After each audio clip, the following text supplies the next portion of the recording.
Tuan-tuan dan puan-puan, penerbangan Pekalan Airlines pesawat TS25 SKPJ, pesawat TS25 SKPJ ke kem kepimpinan pengawas sedia untuk berlepas melalui pintu B Pangkalan Jaya. Pintu B Pangkalan Jaya.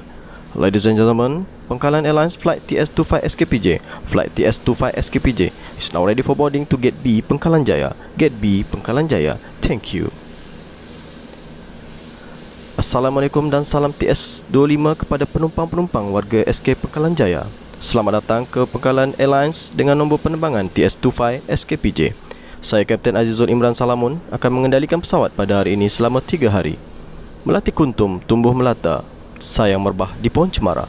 Assalamualaikum mulanya kata, saya sembah pembuka bicara. Sayang kembang mencari makan, terbang seiring di tepi kali. Selamat datang kami ucapkan, moga seiring restu ilahi, insya-Allah. Tuan-tuan dan puan-puan, sila pasang dan eratkan tali silaturahim. Matikan sifat hasad dan dengki. Sila tetapkan iman dan takwa kita kepada Allah Subhanahu Wa Taala. Semoga penerbangan kita pada hari ini akan selamat dan dirahmati Allah. Terima kasih. Sebelum saya meneruskan tentang ceramah kepimpinan, eloklah kiranya saya memperkenalkan ahli-ahli ataupun anggota-anggota yang menganggotai Badan Pengawas dan Disiplin Sekolah Kebangsaan Pangkalan Jaya. Okey, elok kamu perhatikan dan dengar sampai habis video ni. Lepas tu kamu akan diberi soalan dalam bentuk Google Form dan kamu akan menjawab.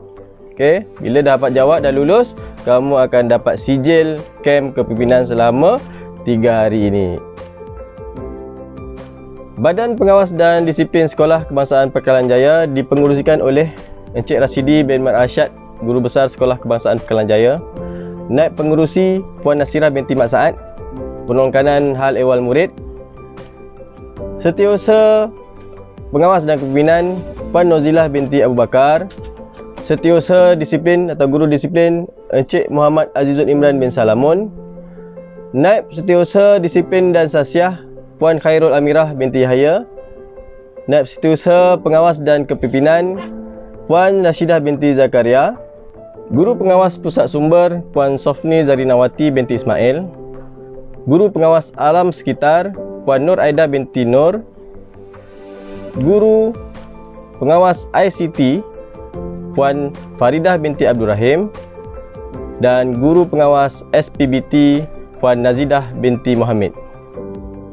Baik, kita teruskan dengan ceramah kepimpinan kita pada hari ini. Apakah maksud pemimpin?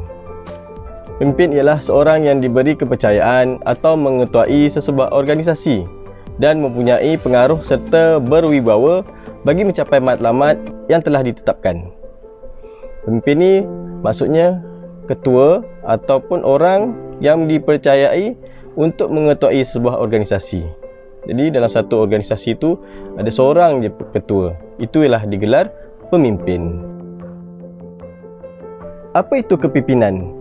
Kepimpinan ialah keupayaan dan kemampuan yang dimiliki oleh seseorang untuk mempengaruhi individu lain supaya melakukan sesuatu yang diingini olehnya untuk mencapai tujuan organisasi yang telah ditetapkan. Tak semua orang ada bakat sebagai pemimpin. Tak semua orang mampu untuk menjadi seorang pemimpin. Jadi apabila dilantik sebagai pemimpin, dia perlu melakukan tanggungjawab dan amanah yang diamanahkan kepadanya. Itulah dia seorang pemimpin yang mempunyai kepimpinan. Siapa pula pemimpin murid di sekolah? Yang pertama kita tengok, pemimpin di sekolah adalah pengawas sekolah. Seterusnya, pengawas pusat sumber. Ketiga, pengawas alam sekitar. Pengawas ICT. Pengawas SPBT. Ketua kelas dan penolong ketua kelas. Jadi semua ni adalah pemimpin murid di sekolah. Pengawas sekolah, pengawas pusat sumber, sampai ketua kelas, penolong ketua kelas. Jadi ketua kelas dia pimpin untuk kelas dia. Pengawas sekolah dia pimpin untuk semua murid di sekolah. Pengawas pusat sumber dia pimpin untuk murid yang masuk dalam pusat sumber. Begitulah seterusnya untuk alam sekitar, untuk ICT. Bila ICT, SPBT, dialah pemimpin di kalangan murid-murid yang berada di kawasan yang dijaga. Baiklah, mari kita lihat ciri-ciri pengawas sekolah. Yang pertama, pengawas sekolah ataupun pengawas-pengawas lain, dia perlu cemerlang dalam bidang akademik, co-curriculum, dan cemerlang dalam sahsiah dan disiplin. Kalau tak cemerlang dalam bidang akademik, macam mana dia jadi seorang pemimpin? Macam mana dia jadi seorang pengawas untuk mengendalikan murid-murid yang lain? Seterusnya, dia perlu berakhlak mulia dan bertanggungjawab. Kena tunjukkan dia ni seorang yang akhlak dia cantik, bertanggungjawab dengan tugas yang diberikan, dan seterusnya berdisiplin mematuhi peraturan sekolah, dan yang penting sekali dia perlu menepati masa. Pengawas-pengawas ni perlu berakhlak mulia, perlu berdisiplin, perlu mematuhi peraturan sekolah. Macam mana pengawas yang tak patuh dengan peraturan sekolah tetapi dia nak mengambil tindakan kepada murid-murid lain yang tidak mematuhi peraturan sekolah? Jadi dia perlu mematuhi dulu peraturan sekolah dan barulah dia menunjukkan contoh kepada murid-murid yang lain. Dan yang akhir tu perlu menepati masa. Seterusnya, apa ciri-ciri pengawas? Dia perlulah beradab sopan dan menghormati orang lain. Dalam berkata-kata, dia perlu adab, sopan, hormat orang lain. Tak kiralah yang tua, yang muda, dia perlu hormat. Okey. Seterusnya, mementingkan imej diri. Pakaian mesti kemas, pakaian mesti segak, barulah dia seorang pengawas sekolah dan menunjukkan teladan yang baik kepada murid yang lain. Yang ini sebagai seorang pengawas. Seterusnya, dia perlulah bersedia menerima arahan guru dan melaksanakan tanggungjawab dengan ikhlas. Guru mana pun, siapa-siapa pun, bila minta tolong, kamu kena terima arahan guru. Jangan kata, dia bukan cikgu pengawas, kita tak payah terima arahan. Tak boleh. Semua cikgu adalah guru disiplin, dan kamu kena ikut arahan guru dengan ikhlas. Baik, kita lihat pada bidang pengawas sekolah. Bidang tugas pengawas sekolah. Apa dia bidang tugas dia? Yang pertama, dia perlu membantu guru mengawal disiplin murid sekolah. Sebagai seorang pengawas, dia kena lihat disiplin ataupun tingkah laku murid-murid yang lain. Jadi kalau ada kesalahan, catat, beritahu kepada guru, tegur murid itu. Seterusnya, membantu menyampaikan maklumat arahan guru kepada murid. Kamu ditaklimatkan oleh guru-guru sebagai pengawas dan kamu perlu sampaikan kepada murid-murid lain tentang arahan ataupun taklimat yang telah diberikan kepada kamu kepada murid yang lain. Seterusnya, mengawal pergerakan murid ketika berada di kawasan sekolah. Kamu kena lihat pergerakan tu elok. Kalau sekarang ni ada SOP, kena jaga SOP. Ikut barisan, beratur ikut barisan, jangan berlari. Itu dia, kamu kena kawal pergerakan murid. Seterusnya, mengawasi pergerakan murid ketika masuk dan keluar pintu pagar sekolah.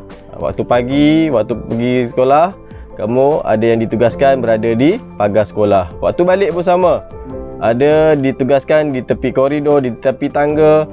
Kamu kena kawal pergerakan murid seperti waktu pergi dan balik. Bidang tugas pengawas sekolah seterusnya ialah mengawasi keadaan murid sebelum waktu pembelajaran bermula, iaitu waktu pagi. Seterusnya, mengawasi murid ketika di tapak perhimpunan dan kantin ketika waktu rehat. Seterusnya, bertugas mengikut jadual dan lokasi yang telah ditetapkan. Dan akhir sekali, melaporkan kepada guru jika ada kes dalam kalangan murid. Itulah bidang tugas pengawas sekolah. Yang terakhir, kita lihat pada karakter seorang pengawas. Seorang pengawas perlulah tegas dan konsisten. Bukan marah orang, maki hamun orang, tak tentu hala, tak tentu pasal. Dia tegas, tepat pada keadaan dan konsisten. Hari ini dia tegas, tiba-tiba esok tak tegas. Dia ikut suka hati dia je. Tak, dia kena konsisten. Kena tegas dalam peraturan-peraturan sekolah. Kalau melibatkan tentang kes-kes yang berat, dia kena tegas. Seterusnya, mengambil berat, bantu murid-murid lain kalau ada masalah. Bukannya kita menyusahkan lagi murid-murid lain, kita perlu mengambil berat. Seterusnya, cergas dan cerdas. Jadi seorang pengawas ni kena cergas. Tak boleh lembik, tak boleh duk longlan macam tu je. Tak mau. Pengawas ni kena tegas, kena cergas, cerdas otak, kena cepat pick up untuk fikir macam mana nak selesaikan masalah, macam mana nak tangani masalah yang dihadapi, macam mana kita nak report kepada siapa. Itu kena cergas dan cerdas. ada budi bicara dan pertimbangan. Bukannya hukum terus. Nampak je murid buat kesalahan je hukum terus. Nampak penendang. Tak boleh. Dia kena ada budi bicara dan pertimbangan. Jangan suka-suka je kita nak hukum orang. Kita tak boleh, pengawas tak boleh menghukum. Yang boleh menghukum, kalau kesalahan berat, bagi kepada guru disiplin ataupun guru besar. Okey, seterusnya penampilan yang kemas. Sebagai seorang pengawas, kena pakai tie, kena pakai vest, kemas. Jangan selekeh, jangan baju pun keluar sama dengan orang yang buat kesalahan. Tak boleh. Pengawas kena kemas, penampilan yang kemas. Kena orang nampak terampilan yang tinggi, hebat. Itulah pengawas. Dan akhir sekali, dia perlu ceria dan sentiasa tersenyum. Ceria lah bila jadi pengawas ni. Jangan duk masam muka je, duk nak marah orang je. Okey, kena ceria dan sentiasa tersenyum. Sekian sahaja ceramah ataupun penerangan tentang kepimpinan pada hari ini. Jadi jangan lupa lepas ni jawab soalan yang akan diberikan kepada kamu dengan betul. Setelah lulus, kamu akan diberi sijil secara email oleh pihak sekolah. Jadi akhir kata, wabillahi taufiq wal hidayah. Assalamualaikum warahmatullahi wabarakatuh.